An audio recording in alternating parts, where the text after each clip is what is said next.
We're getting ready for UFC 98 here in Vegas. Interesting setting. I was hoping you were going to stay in the bed. I was really looking forward. I wasn't going to climb in there with you, but I thought it would be a good time. It is 3 o'clock, and right now is my rest. It's your nap time? I don't know if I take a nap. I just watch TV and just relax. Yeah. You have a pretty definitive schedule, I guess, right? Yes. Okay. 2 workouts a day.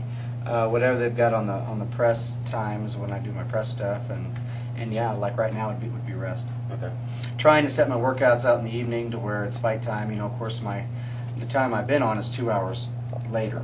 So it's time-wise, I'm just trying to get my clock set to where I compete at around 9, 10 o'clock when I'm gonna fight here. So is it only fight week you kind of shut down in the middle of the day, or do you get up so early when you're back home that kind of by 3 or 4 o'clock you're ready to conk out a little bit? I don't nap much, just because usually if I nap back at home, I can't go to sleep at night.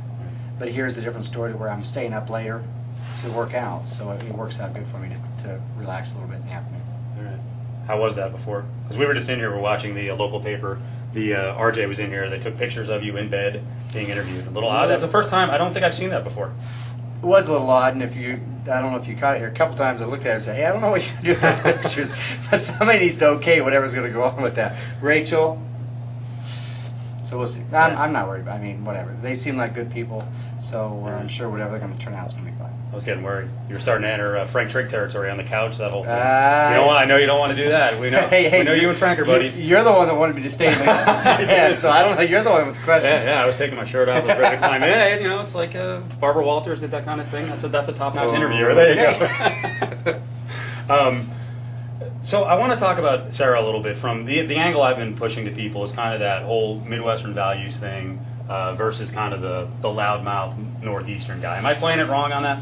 I think you're correct. I think it comes down to we're just two different people. You know, I'm not as loud as he is, and he's obviously one of those guys that when he walks into a room, he wants everybody to know he's there. So I mean, he talks like he does. Yeah. Are you tired of talking about it?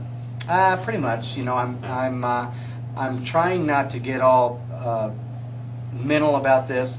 I don't want to walk in that octagon and run on emotion. I want to run on instinct. So I mean, you know, I'm just not talking about it much and not thinking about it much. Would you say Trigg is the last person you kind of really had a dislike for, kind of on this level, where you had to control your emotion? Definitely. You know.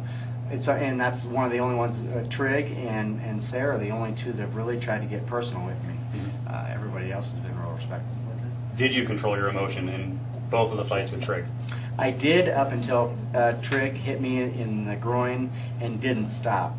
That was the first time ever in a fight where I actually got mad. And when I got on top of him, he gave me his back, and I tried to go for a choke. And then he rolled back and gave me mount again when I was on top of him. I was actually pretty happy because I got to hit him more.